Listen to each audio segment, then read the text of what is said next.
స్తోత్రం స్తోత్రం స్తోత్రం స్తోత్రం స్తోత్రం స్తోత్రం స్తోత్రం స్తోత్రం స్తోత్రం. మహాపరిశుద్ధుడ, ప్రేమ కలిగిన తండ్రి, నీకు వందనాలు, స్తోత్రం చెల్లిస్తున్నావు నాయనా. గడిచిన కాలం అంతా మీ రెక్కల నీడలో దాచి ఆరోగ్యం ఇచ్చి ఆయుష్కాలమును పొడిగించి ఈ పునరుద్ధాన దినమందు నీ పరిశుద్ధమైన నామమును స్తుతించడానికి మీ సన్నిధిలోనికి మమ్మల్ని అందరినీ కూడా సమకూర్చినందుకే స్తోత్రం చెల్లిస్తున్నాం. జరుగుతున్న ఆరాధన మీ చేతుల్లోనికి సమర్పిస్తున్నాము నైనా. అయ్యా, నీకు స్తోత్రం. కూడి వచ్చిన నీ బిడ్డలందరిని బట్టి నీకు స్తోత్రం తండ్రి. ఇంక నువ్వు రావాల్సిన బిడ్డలను త్వరగా తీసుకుని రండి తండ్రి. నీకు స్తోత్రం చెల్లిస్తున్నాం. కరెంటును, సిస్టమును, వాతావరణాన్ని కూడా మీరు స్వాధీనపరుచుకున్నందుకే నీకు స్తోత్రం చెల్లిస్తున్నాం.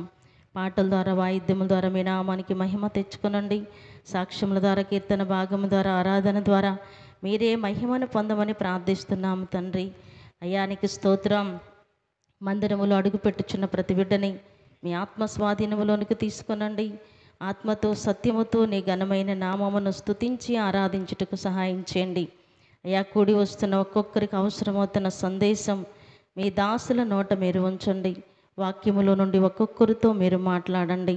వినగల చెవి, గ్రహించే హృదయం ప్రతి బిడ్డకి మీరు అనుగ్రహించమని ప్రార్థిస్తూ, ఆరాధన ఆది నుండి అంతం వరకు మీరే అధ్యక్షులుగా, ప్రధాన యాజకులుగా మా మధ్యలోనికి దిగి వచ్చి క్రమంగా మర్యాదగా జరిగిస్తున్నందుకే నీకు స్తోత్రం చెల్లించుకుంటూ, సమస్త మహిమ, ఘనత, ప్రభావం నీకే చెల్లిస్తూ యేసు నామములో అడుగుచున్నాము తండ్రి, ఆమేన్. యెహోషువ గ్రంథం 15వ అధ్యాయం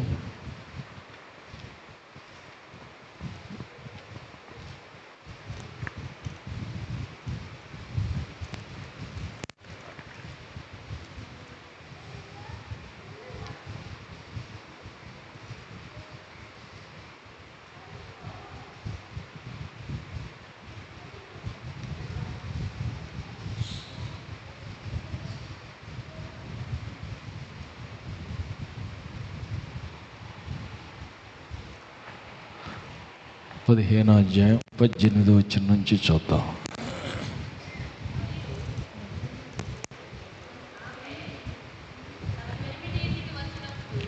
తన పెనిమిటి ఇంటికి వచ్చినప్పుడు తన తండ్రిని ఒక పొలం అడుగుమని అతనిని ప్రేరేపించెను. ఆమె గాడిదను దిగగా కాలేబు ఆమెను చూసి, నీకేమీ కావలేనని ఆమెను అడిగాను. అందుకామె, నాకు దీవెన దయచేయము. నీవు నాకు దక్షిణ భూమి ఇచ్చి ఉన్నావు కనుక నీటి మడుగులను నాకు దయచేయమనగా అతడు ఆమెకు మెరక మడుగులను, పల్లపు మడుగులను ఇచ్చెను. హల్లెలూయా. ఇక్కడ మనం చదివిన మాట చూస్తే, కాలేబు కూతురు తన భర్తను తీసుకుని వాళ్ళ నాన్న దగ్గరికి వెళ్ళింది. మధ్యలో ప్రేరేపణ జరుగుతుంది. మీ నాన్న అడుగు అంటే సరేనని ఇంటికి వచ్చిన తర్వాత గాడిద దిగగానే కాలేబు అడుగుతున్నాడు కూతుర్ని, అమ్మ నీకేం కావాలి అని. కూతురు అడుగుతుంది, ఏం కావాలంట? ఏం కావాలి? పక్క వాళ్ళని అడుగుంది, ఏం కావాలంట? దీవెన కావాలి అంటాను. దీవెన కావాలి అంటాను. హల్లెలూయా. ఏం కావాలంటే దీవెన కావాలంటాను. యాకోబు అంటాడు, నాకు ఆశీర్వాదం కావాలి అంటాడు. ఎలీషా అంటాడు, ఏమంటాడు? ఎలీషా ఏమడిగాడు? అమ్మ ఏమడిగాడు? హల్లెలూయా. పచ్చాకు ఎండాకులు కలిసిపోయినాయి అంటావా? మిరపకాయలు కొట్టకపోయినాయా? హల్లెలూయా. ఎలీషా అడుగుతున్నాడు, నాకు రెండంతల ఆత్మ కావాలి అంటాడు. హల్లెలూయా. యేసు ప్రభు అంటాడు,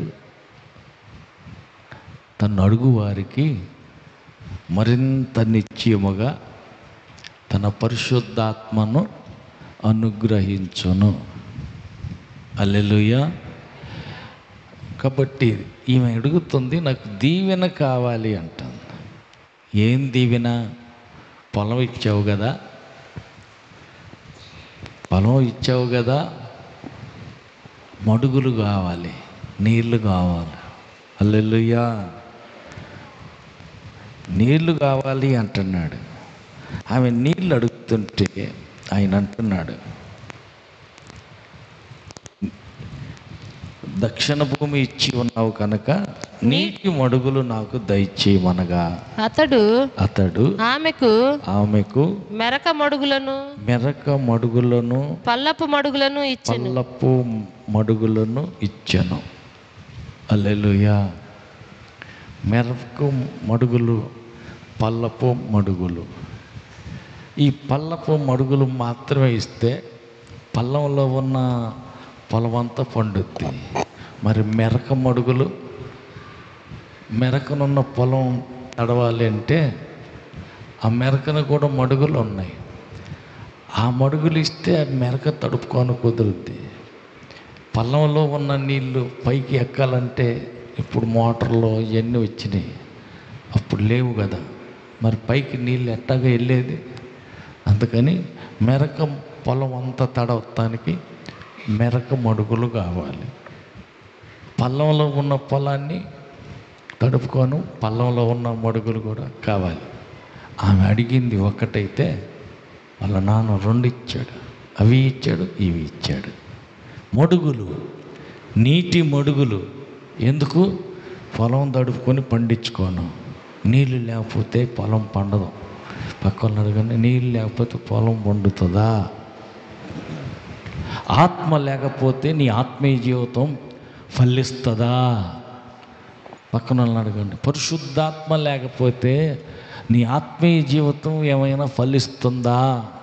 ఆత్మీయ జీవితంలో ఎదుగుదల ఏమైనా ఉంటుందా? ఉండదు.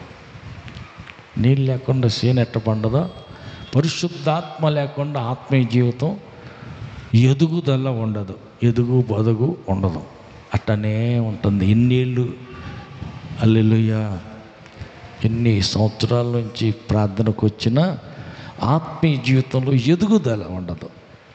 ఆత్మీయంగా ఎదిగితే ఏమైందంట, పరిశుద్ధాత్మ పొందిన ఒక వ్యక్తి ఎక్కడ ఉంటే ఆ చుట్టుపక్కల ఉన్న వారికి ఆ ప్రభావం, ఆ తాకిడి, ఆ శక్తి చూస్తారు. హల్లెలూయా. యేసు ప్రభు వెళ్తుంటే వెనకాలగా వచ్చి అంగి పట్టుకొని స్వస్థత పొందింది. ఎవరో పట్టుకున్నారంటే అందరు దిక్కులు చూస్తున్నారు. ఏంది ప్రభు మీద పడుతున్నారు, చుట్టూ జనం ఉన్నారు కనుక మీద పడుతున్నారు, ఎవరో తగిలి ఉంటారులే అంటారు. అట్లా కాదు, ప్రభావం నాలో నుంచి బయలు వెళ్ళింది. హల్లెలూయా. అంటే ఎవరికో అవసరమైన నీరు, అవసరమైన పరిశుద్ధాత్మ ప్రభావం, అవసరమైన దేవుని శక్తి బయటికి వెళ్ళింది. వాళ్ళ చేను తడిపింది, వారికి ఏదో జరిగింది. ఎవరో అంటే దాగలేక వచ్చింది, నిన్ను ముట్టుకున్నది నేనేనయ్యా. హల్లెలూయా. పరిశుద్ధాత్మ పొందిన వ్యక్తిలో ప్రభావం ఉంటుంది. నీటి మడుగులు ఉంటాయి, వాని కడుపులో నుంచి జీవ జల నదులు పారుతాయి. నీటి మడుగులే కాదు, నదులే పారుతాయి. నదులే పారుతాయి అంటే నీ మూలంగా ఎంతోమందో బాగుపడాలా. పక్క వాళ్ళని అడగండి, నీ మూలంగా బాగుపడుతున్నారా? పక్క వాళ్ళు పాడైపోతున్నారా? అదేంది పక్క వాళ్ళు పాడయ్యేదేంది? ఆమె నన్ను ఇంత మాట అంది, ఆమెతో కలిసి ఆమెకి వెళ్ళే చర్చి కాడక నేను ఎందుకు పోను.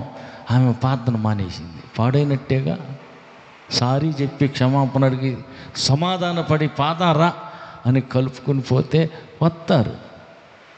కొంతమందికి ఏంటంటే క్షమించే మనస్సు ఉండదు, సహించుకునే ఓర్చుకునే స్వభావం ఉండదు.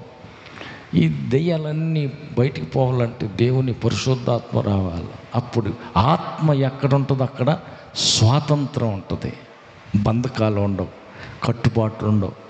హల్లెలూయా. క్షమించే గుణం, సహించే గుణం, ఓర్చుకునే గుణం, సర్దుకుని పోయే గుణం. హల్లెలూయా. మంచి బుద్ధులు వస్తాయి. పరిశుద్ధాత్మ దేవుడు నీటి మడుగుల్లాగా, నీటి వాగుల్లాగా, జీవజల నదుల్లాగా మన హృదయంలో ప్రవహిస్తూ ఉంటే, ఆత్మదేవుడు ఆ వ్యక్తిలో ఉంటే ప్రేమే తప్ప ద్వేషం ఉండదు. హల్లెలూయా. ప్రేమే తప్ప ద్వేషం ఉండదు. ద్వేషం వచ్చింది అని అంటే ఏంది, ఆమె తీసుకురాలేదేంది, ఆమెతో నాకేం పని, ఏడ చచ్చిందో నాకేం తెలుసు, అదేంది ఆమె చావాలని కోరుకుంటున్నావు, ఏంది ఏమో ఏడపోయిందో. అంతకుముందు కరుచుకొని రాసుకొని పూసుకొని భలేగా ఉండేవాళ్ళుగా వచ్చేవాళ్ళమే కానీ. హల్లెలూయా. తీసుకురాలేదు ఏంది, ఈ రాలేదు, ఏడకపోయిందో. హల్లెలూయా. ఏదో తేడా వచ్చింది. ఆమె మంచిదే కాదు, అయినా సరే మనమే సహించుకొని క్షమించుకొని సర్దుకొని పోవాలి కదా. రా పదర్రా, అట్లాగే మనసులో పెట్టుకుంటే ఎట్ట, అట్లాగే కోపంగా ఉంటే ఎట్ట, పదర్రా. హల్లెలూయా. కాబట్టి ఆమె అడిగింది ఏంటంటే నీటి మడుగులు అడిగింది. పొలం పండాలంటే నీటి మడుగులు కావాలి. పరిశుద్ధాత్మ అభిషేకంతో నింపబడితే అదే జీవజలం. హల్లెలూయా.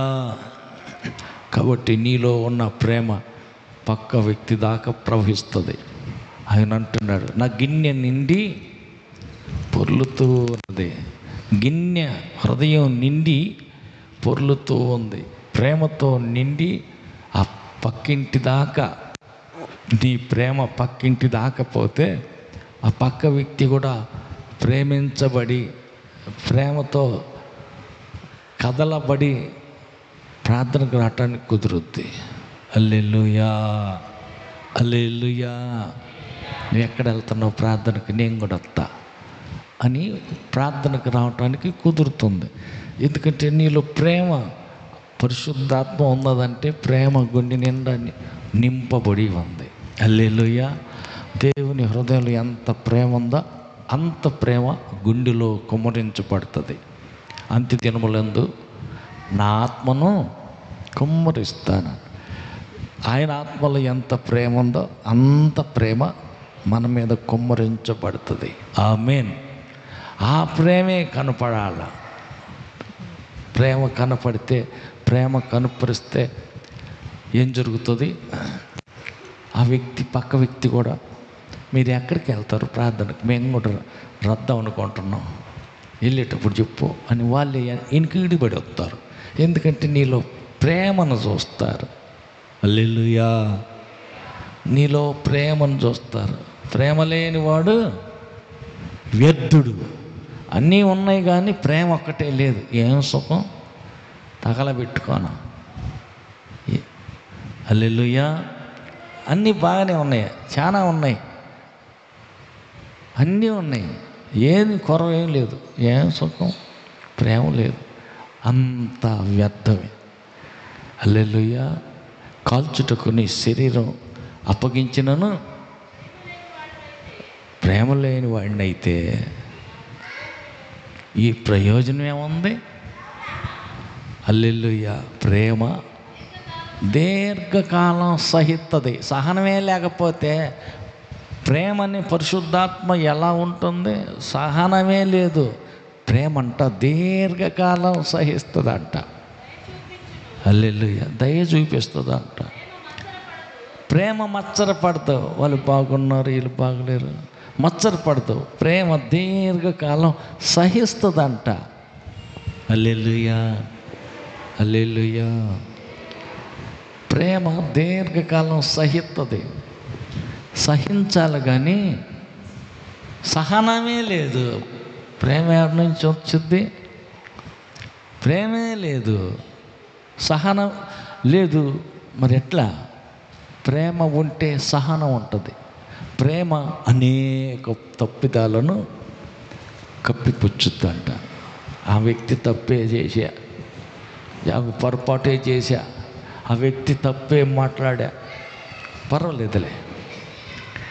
పర్వాలేదులే అని సర్దుకుని ఓర్చుకుని దీర్ఘశాంతంతో సహించుకుని నెట్టుకుని వెళ్ళిపోతూ ఉంటాడు. హల్లెలూయా. కాబట్టి ప్రేమంట సహిస్తుంది, దీర్ఘశాంతం కలిగి ఉంటుంది, దయ చూపిస్తుంది. ప్రేమ ఉంటే ఏం జరుగుతుంది? దయ. పక్క వ్యక్తి ఒక్కతే బట్టలు ఉతుక్కుంటుంది ఎండకి, నేను కూడా పోయి ఉతుకుతా. రాణి మొక్కతే ఎండలో మాడుతుంది, నేను కూడా కాసేపు 4 బట్టలు ఉతుకుతా. ఎందుకంటే దయ. ఆ పక్క వ్యక్తి ఎండలో మాడతా పనిచేస్తా బాధపడుతుంటే ఈ దయ కలిగిన వ్యక్తి చూస్తూ ఊరుకోలేరు. నేను కూడా కొద్దిగా సహాయం చేద్దాం పద అని వెళ్తాం జరుగుతుంది. హల్లెలూయా. కాబట్టి దయ ఉంటుంది. ప్రేమ యొక్క లక్షణం ఏంటంటే దయ ఉంటుంది, సహనం ఉంటుంది. ఇంకా ప్రేమ మత్సరపడదు. ప్రేమ అంట మత్సరపడదు. మత్సరపడతామంటే అమ్మా చెప్పు, గట్టి చెప్పు. అసూయ పడతాం. వాళ్ళ చేను బాగా పండింది, మా చేనులో కొద్దిగా పండింది. హల్లెలూయా. ఆమె తెల్లగా ఉంది, నేనే నల్లగా ఉన్నా. ఆమెకేం మంచి గుడ్డలు తెచ్చుకున్నారు, మాకేం మంచి గుడ్డలు లేవు. వాళ్ళు మంచి ఇల్లు కట్టుకున్నారు, మాకేం అట్ట మంచి ఇల్లు లేదు. హల్లెలూయా. వాళ్ళకేదో ఉందంట, ఏమకేదో లేదంట. అంత మాత్రానికి మత్సరం, లోపలనే ద్వేషం. హల్లెలూయా. కాబట్టి మత్సరపడకూడదు, సంతోషించాలి కానీ మత్సరపడకూడదు. వాళ్ళు బాగున్నారు, నువ్వు బాగలేవు. ఉన్న స్థితిని బట్టి స్తుతించి దేవుని ఆ పరిస్థితిలో ఉండి దేవుని కనపరచాలి కానీ మత్సరపడకూడదు. తర్వాత ప్రేమ డంబముగా ప్రవర్తింపదు. ప్రేమ డంబంగా ప్రవర్తించదు, అది ఉప్పొంగదు. అది కొంతమంది గ్యాస్ కొడతారు. అప్ప నువ్వు వాడుతుంటే, అబ్బో భలే వాడుతున్నావు, నువ్వు వాడుతుంటే ఊర్లో గాడిదలన్నీ తెగ ఆలకెత్తున్నాయి. గాడిదలు ఏడున్నాయి? ఉన్నాయిలే. గాడిదలన్నీ తెగంటనే భలే వాడుతున్నావు అమ్మా. అంతేగా స్వర్ణమ్మా, ఆడ గాడిదలు లేవు, అయితే గాడిదలు భలే ఎంటనే అంటే అర్థం గాడిదలు కూడా లేవు అంటే ఏం పాడేవులే. అందరూ భలే పాడుతుంది, స్వర్ణ సూపర్గా పాడుతుందని అంటున్నారు. వ్యసనంగా ఉంది, భలే పాడుతుందని మెచ్చుకుంటుంటే వ్యసనంగా ఉంది. ఏం పాడిందిలే, అంగాంగ పాడిందిలే. హల్లెలూయా, హల్లెలూయా, హల్లెలూయా. అంటే ఈ వ్యక్తికి తేడా ఉంది ఏందో. నిజమేనక్క, స్వర్ణ భలే పాడింది, ఇవాళ పాట బాగా పాడింది అని అంటే అట్టుంటుంది. స్వర్ణ పాడిందా? ఏం పాడింది? రాగాలు తీసి తాళాలకు రాకుండా అంగాంగ పాడిందిలే అని ఏదో కొద్దిగా వంకర తిప్పుతుంది అంటే ఏమకి నచ్చలా. ఏం నచ్చలేదు? స్వర్ణాన్ని మెచ్చుకుంటున్నారు. స్వర్ణమ్మ భలే పాడింది, వల్లపల్లి స్వర్ణ పాడుతుంటే ఇంకోసేపు ఇంకొక పాట పాడితే వినబుద్ధి అవుతుంది అనేసరికి ఈ వ్యక్తికి నచ్చల. నన్ను మెచ్చుకోవట్లా, అల్లానే మెచ్చుకుంటున్నారు. అందుకని ఏముంటుంది? ఏం పాడిందిలే. హల్లెలూయా, హల్లెలూయా. వాడుతుంటే బయట గాడిదలు వెళ్ళకారు వింటున్నాయి. గాడిదలు వాళ్ళకెత్తున్నాయి అంటే వ్యసనం, ద్వేషం, ఈర్ష్య, కుళ్ళు ఉండకూడదు. మత్సరం అనేది మళ్ళీ ఎక్కువ శానం కనపడకూడదు. హల్లెలూయా. అందరూ బాగుండాలి, మనం కూడా బాగుండాలి. మనకంటే మనకు లేనిది ఏదో వాళ్ళకు ఉన్నది. మనకంటే దేవుడు వాళ్ళని ఎక్కువ ఆశీర్వదించాడు. సంతోషపడు, దేవుని స్తుతించు. దేవుడు ఒకనాటికి నీకు కూడా ఇస్తాడే. వాళ్ళకంటే అంతకంటే ఇంకా మంచిది ఏమి నువ్వు కోరుకుంటుంది దేవుడు నీకు ఒక రోజుకి ఇస్తాడు కదా. ఓర్చుకొని సహనంతో దీర్ఘశాంతంతో మచ్చలు పడకూడకుండా ఉండాలి. దేవుని ఆత్మ నీలోనికి వచ్చిందంటే ఆటోమేటిక్గా ఇవన్నీ మంచి లక్షణాలు వస్తాయి. మచ్చలు పడటం అనేది వెళ్ళిపోద్ది, ఇంకొండదు. హల్లెలూయా. తర్వాత అమర్యాదగా నడవదు. అమర్యాదగా నడవదు. పెద్దోళ్ళు వచ్చారు. అమర్యాదగా నడవటం అంటే పెద్దోళ్ళు వచ్చారు, లేమమ్మ బోటోళ్ళు వచ్చారు, వణుక్కుంటా కర్ర పొట్టేసుకుని మెల్లిగా వచ్చారు. పెద్దోళ్ళ ఎదుటంట, తల నరిసిన వారి ఎదుటంట ఏం చేయాలంట? లేచి నిలబడాలంట, వాళ్ళని గౌరవించాలంట. అమ్మ కూర్చో అని చెప్పి గవాన్ని కుర్చీ తెచ్చి ఇయ్యాలంట. హల్లెలూయా. ఆమె అడగనక్కర్లా, చూడగానే ఏం చేయాలా? పెద్ద వయసు, గౌరవించాలి, వాళ్ళని సన్మానించాలి, తల నరిసిన వాళ్ళని గౌరవించాలి. పెద్ద వాళ్ళు కాబట్టి వాళ్ళ వయసును బట్టి వారిని గౌరవించాలి. హల్లెలూయా. మంచినీళ్ళు తాగమ్మా, ఇక్కడ ఈ కుర్చీలో కూర్చో అని చెప్పి గౌరవించాలి. హల్లెలూయా. కాబట్టి పక్క వ్యక్తిని సన్మానించాలి. తర్వాత స్వప్రయోజనం కోరుకొనదు. నా ఆకలి సంగతి నేను చూసుకోను, పక్క వాళ్ళు ఎవరు ఆకలిగా ఉన్నారా వాళ్ళ సంగతి చూడటం జరుగుతుంది. దేవుని పరిశుద్ధాత్మ లేదనుకో, అప్పుడేమైతే నా కడుపే దేవుడు. పక్క వాళ్ళు ఎండితే నాకేమొచ్చా? అమ్మా మంచినీళ్ళు, అమ్మా అంత అన్నం పెట్టు, అమ్మా అన్ని టీ అని చెప్పేసి వాళ్ళు అడుగుతూ ఉన్న చెవిటోడిలాగా, చేతిలోన శంఖం వదినట్టు అంటారు చూడు. అసలు నాకు ఎప్పుడైనా పడింది? హల్లెలూయా. దేవుడు లెక్క అడుగుతాడు. ఆత్మ లేని వ్యక్తి అయితే తప్ప, దేవుని పరిశుద్ధాత్మ పొందిన వ్యక్తి అయితే తన స్వార్థం, తన కడుపు ఆకలి చూసుకోరు. ముందు పక్కన ఆకలి ఉన్న వాళ్ళ సంగతి ఆలోచిస్తారు. మంచి గృహ నిర్వాహకుడైతే ఏం చేస్తాడంట? ఇంటి వారందరికీ సమయానికి భోజనం పెడతారు. పక్క వాళ్ళని అడగను, మీ ఇంట్లో వాళ్ళకి యాళ్ళకి అన్నం పెడతావా, యాళ్ళ మించి నాకు పెడతావా? పక్క వాళ్ళని అడగండి. హల్లెలూయా. టయానికి అన్నం పెట్టేవాళ్ళు మంచి గృహ నిర్వాహకులు అంట. హల్లెలూయా. మంచి గృహ నిర్వాహకులు ఏం చేస్తారంట? యాళ్ళకి అంత ముందు కూడు పెడతారంట. కూడు పెట్టలేదంటే అర్థం ఈ వ్యక్తిలో పరిశుద్ధాత్మే లేదు. దేవుని ఆత్మ ఉంటే తన కడుపు సంగతి చూసుకోరు, కానీ పక్కవారి కడుపు సంగతి ఆలోచిస్తారు. అవును, టైం అయింది కనుక నాకు ఆకలి వేస్తుంది కదా, నాకు ఆకలి అవుతుందంటే పక్క వాళ్ళకు కూడా ఆకలి వేస్తుందిగా. అవును అయిద్ది. మరి ఆ వ్యక్తికి ముందు ఆకలి తీర్చి అంత అన్నం పెట్టి కావలసింది ఏదో ఇచ్చి ఆ వ్యక్తి దప్పిక తీరుతా, ఆ వ్యక్తి ఆకలి తీరుతానని పక్కవారిని గురించి ఆలోచించేది ఎవరు? పరిశుద్ధాత్మ జలము,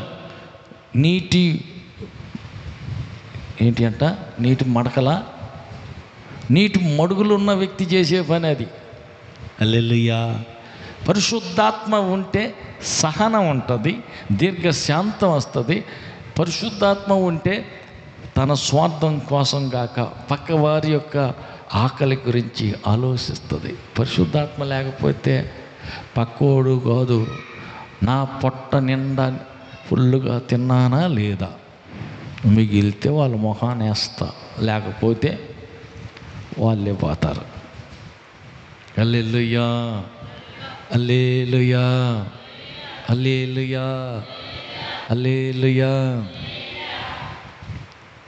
కాబట్టి ఏం చేస్తారంటే గమనించాలి, అందరినీ గమనించాలి, పక్క వాళ్ళ సంగతి చూసుకోవాలి.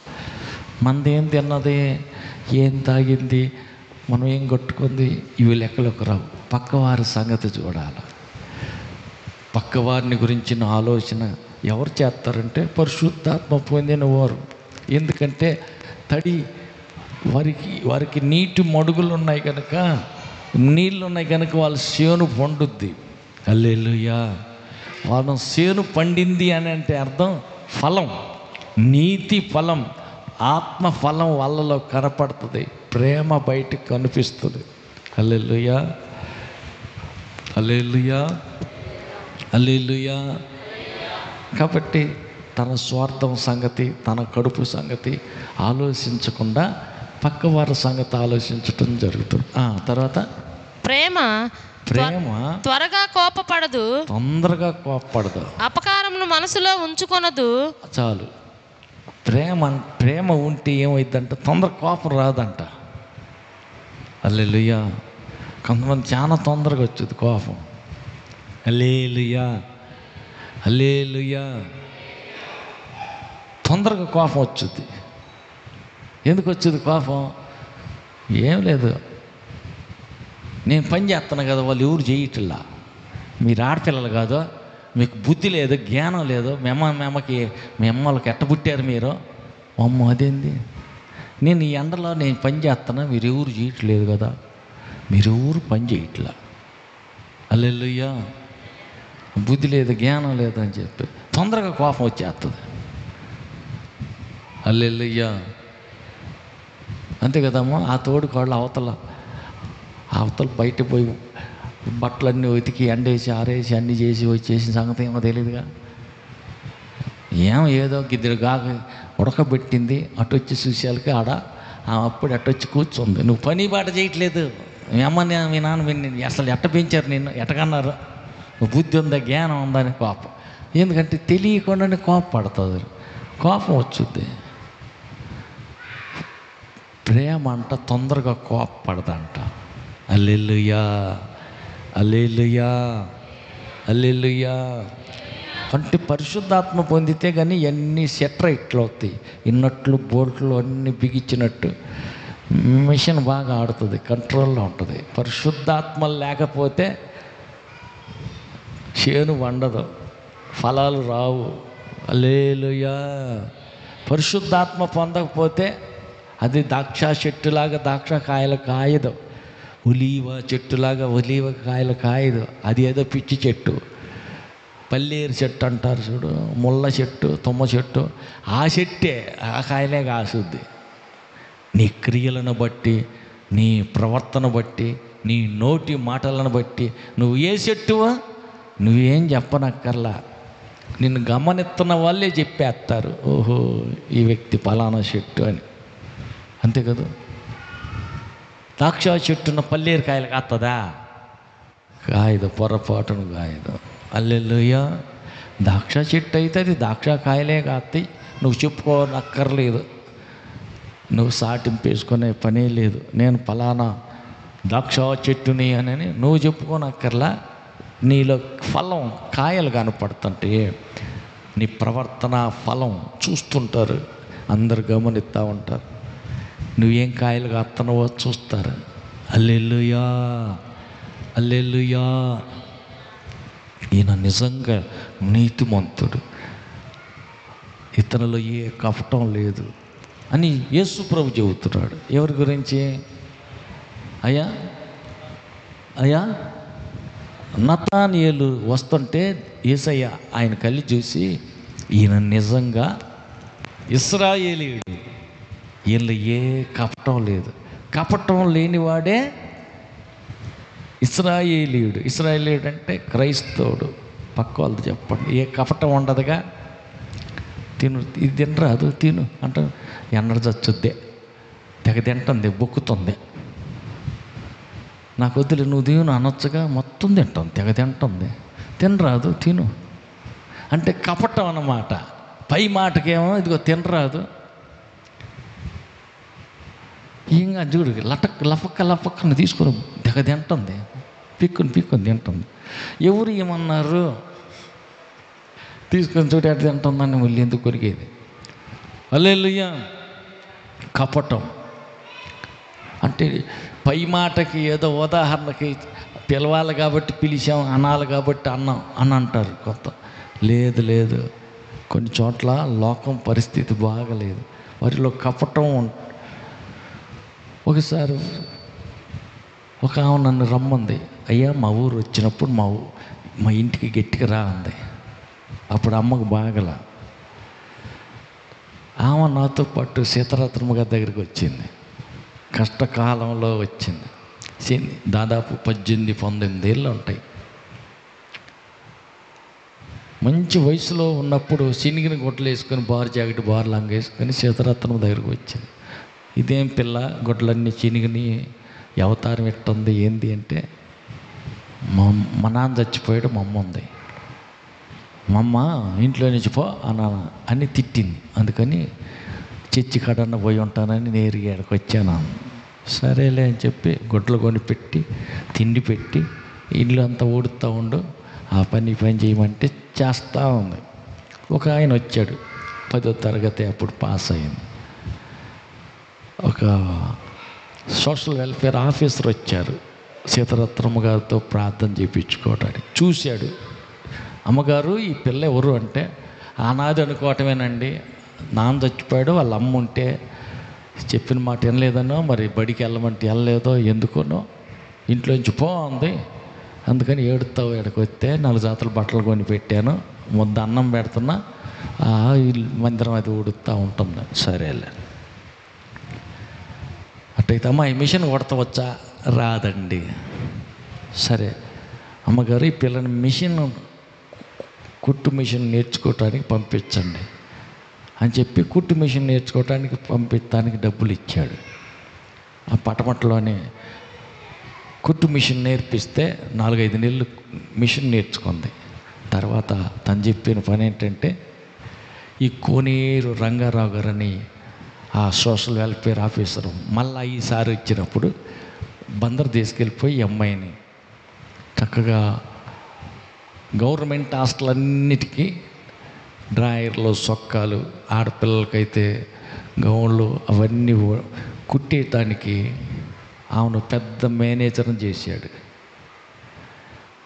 ఆ కుట్టిన బట్టలు ఎక్కడెక్కడ ఎస్సీ హాస్టల్, బీసీ హాస్టల్ ఉంటాయో, ఎస్టీల హాస్టల్ అన్నిటికీ బట్టలు వాళ్ళే ఆమె కుట్టించి పంపించాలి. అంత పెద్ద ఆఫీసర్ని చేశాడు. ఆఫీసర్ స్థాయిలో ఉంది. అప్పుడప్పుడు వచ్చింది, ఏమాదా బాగున్నావా, ఏం చదువుకుంటున్నావు ఏంటి అని అడిగి పలకరెత్తుంది. బాగానే ఉంది. అటు బందరు వచ్చినప్పుడు రారాదు మా దగ్గరికి అని అంటది. సరే ఇన్నిసార్లు కనపడ్డప్పుడల్లా బందరు ఎత్తి మా ఇంటికి మా ఇంటికి రామంటది కదా. అప్పుడు అమ్మకు బాగల హాస్పిటల్ గుంటూరులో చేర్చాం. ఒక 2000 అవసరమైంది, మందులకి కావాలి. ఆమె గుర్తొచ్చి వెళ్ళొద్దామని చెప్పి బందరు వెళ్ళా. సాయంత్రం 7-8 అయింది. అక్క బాగున్నారా అంటే, నువ్వు బాగున్నానక్క. కనపడ్డప్పుడల్లా మా ఊరు వస్తే బందరుగానే వస్తే మా ఇంటికి రాయి అంటున్నావు కదా అక్క, అందుకని వచ్చాలే అని అంటే, ఓ భలే పిల్లోడివే నువ్వు, నేనేదో మాట వరుసగా అన్నాను కానీ రామనగానే రావటమేనా? కాదక్క, గట్టి అవసరం అయ్యి వచ్చాను, అమ్మకు బాగలేదు, నా చేతులు ఏమీ లేవు, ఒక్క 2000 కానీ ఉంటే అమ్మకి మందులైగా తీపిస్తే బాగైనాక మళ్ళీ నేను ఉద్యోగం చేశాక నీ బాకి నీకు తీరుతానంటే, భలేవాడు మా కాడే ఆడున్నాయి. అయ్యో ఏదో మాట వరుసకన్నాను కానీ రామానగం రావటమేనా? అయ్యో ఇది కపటం అంటారు. హల్లెలూయా. మాట వరుసకే కానీ హృదయం లోపల నుంచి వచ్చిన ప్రేమ పలుకు కాదు అది. హల్లెలూయా. సరేనని చెప్పేసి ఇంకేం చెప్తాను, నా దగ్గర ఉంది 50 రూపాయలే, షార్జీ బస్కి వెళ్తే చాలవు, బందర్ నుంచి గుంటూరు రావాలి. నేరుగా బయలుదేరి లారీ వాడిని బతిలాడుకున్నా, నేను గుంటూరులో దిగుతా, నా దగ్గర ఉంది 50 అంటే సరే ఎక్కువ. ఆ పక్కన బోండాలు పెద్ద పెద్ద కొబ్బరి బోండాలు అమ్ముతున్నారు, ₹1.5. దప్పికాయ కొబ్బరి బోండా తాగుతామంటే ₹1.5 తగ్గితే మళ్ళీ బస్సుకి ఛార్జీ ఉండవు, లాభలేదని అట్టాగే ఆ రోడ్డు ఏమిటి బోరింగ్ ఉంటే బోరింగ్ కొట్టుకుని నీళ్ళు తాగి బస్సు ఎక్కేసి గుంటూరుకు వచ్చేసి హాస్పిటల్కి. కొన్నాళ్ళ తర్వాత ఇక అమ్మ చనిపోయింది. ఆమె సంగతి ఇప్పుడు ఎందుకు వచ్చిందంటే, ఏమైందంట, కపటం. హల్లెలూయా. బయటికి అనేది ఒకటి, లోపల హృదయం లోపల ఉండేది ఒకటి. నాకు తెలుసులే, నేను రాను, నాకు తెలుసు, వస్తాలే. హల్లెలూయా. హల్లెలూయా. కపటం. క్రైస్తవుడు కపటం లేనివాడే క్రైస్తవుడు అవుతాడు. మనకే కపటం ఉండదు. మన మాట అవును అంటే అవును. కాదు అంటే కాదు, అంతేగాని వేరొక మాట దుష్టుడి నుంచి వచ్చేది. అందుకని మనం ఏం చేయాలంటే క్రైస్తవులంగా, కపటం లేని వారిగా, ప్రేమ కలిగిన వారిగా, ఆత్మ జలము పరిశుద్ధాత్మ మడుగులు హృదయంలో కలిగిన వారిగా మనం ఫలిస్తూనే ఉండాలి. హల్లెలూయా. బహుగా ఫలించట దేవుని చిత్తం. హల్లెలూయా. మనం ఫలించాలా, బహుగా ఫలించాలా. హల్లెలూయా. మన ఫలం నిలిచి ఉండాలి. పక్క వాళ్ళతో చెప్పండి, నువ్వు ఫలించాలి, బహుగా ఫలించాలి, నీ ఫలం నిలిచి ఉండాలి. కొన్ని పిందెలప్పుడు రాలిపోతాయి. కాసి పూత పోసింది, పిందె వచ్చింది, కొద్ది కాయకు వచ్చింది, పండి దాకలేదు, మధ్యలోనే పిందె రాలిపోతాయి. అట్ట రాలిపోకూడదు, మన ఫలం నిలిచి ఉండాలి. హల్లెలూయా. అందుకని మనం ఏం చేయాలంట, ప్రభుని అడగదాలి. ఏమి నీటి మడుగులు. నాన్న నాకు దీవెన కావాలి అని అడిగింది. ఆమేన్. ఎలీషా, అయ్యా నాకు 2 అంతల ఆత్మ కావాలన్నాడు. ఆమేన్. హల్లెలూయా. హల్లెలూయా. కాబట్టి ఆయన అడిగి వారికి నిత్యముగా పరిశుద్ధాత్మనిస్తాడు. అయితే మనం అడగాల, పరిశుద్ధాత్మను అడగాలి. ఆ ఆత్మ జలం మనలో ఉంటే మన ద్వారా అనేకులు బ్రతుకుతారు, అనేకులు బాగుపడతారు, అనేకులకు మేలు కలుగుతుంది. నువ్వు అడుగుబట్టే ప్రతి చోట అభిషేకం ప్రవహిస్తుంది. ఆమేన్. అందరూ లేచి నిలబడదాం. దేవుని వద్ద మనం అడుగుదాం. దేవా, నా మూలంగా అనేకులు బాగుపడాల, అనేకులు బ్రతకాల, అనేకులకు మేలు కలగాల, నాకు దీవెన దయచేయ్యా, పరిశుద్ధాత్మ దీవెన నాకు దయచేయమని అడుగుదాం. చేతులెత్తి కళ్ళు మూసి ప్రార్థన చేద్దాం. పరిశుద్ధాత్మ దీవెన నాకు దయచేయమని అడుగుదాం. ప్రార్థన చేసుకుందాం.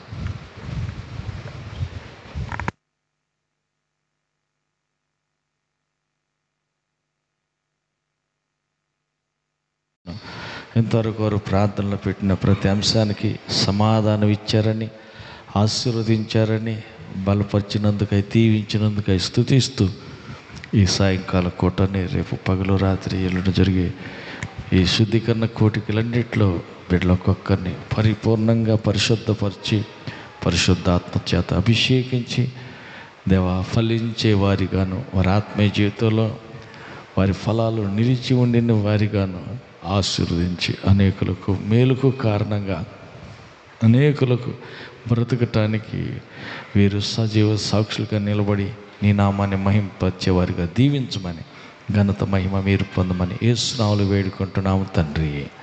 ఆమేన్. మన ప్రభువైన యేసుక్రీస్తు కృపయు, తండ్రి అయిన దేవుని ప్రేమయు, పరిశుద్ధాత్మ యొక్క అన్యోన్య సహవాసం కుడి వచ్చిన మనకును సర్వలోక పరిశుద్ధులందరికీ సదాకాలం తోడయుండి నడిపించును గాక. ఆమేన్. హల్లెలూయా.